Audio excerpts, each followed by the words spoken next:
میری جاں فیض لکھتا ہے، محبت ثانوی دکھ ہے۔ بھلا اب ثانوی دکھ پر مسلسل سوگ کیوں کرنا؟ اگر سمجھو تو دنیا میں قیامت خیز ٹکڑے ہیں۔ وڈیروں کے محلوں میں کسی مفلس کی بیٹی جب ہوس کی بھینٹ چڑھتی ہے، فرشتے سوگ کرتے ہیں۔ زمیں بستی خدا کی ہے، خدا کی پاک بستی میں وبا سے لوگ مرتے ہیں۔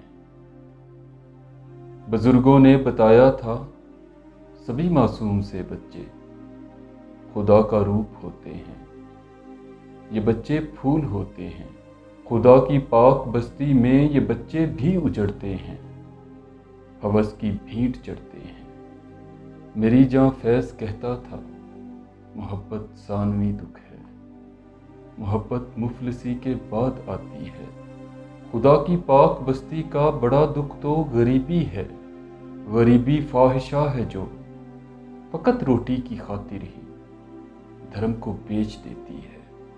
ہمارا دکھ محبت ہے، محبت ثانوی دکھ ہے۔ بھلا اب ثانوی دکھ پر مسلسل سوگ کیوں کرنا؟ میری جاں فیض سچا تھا، محبت ثانوی دکھ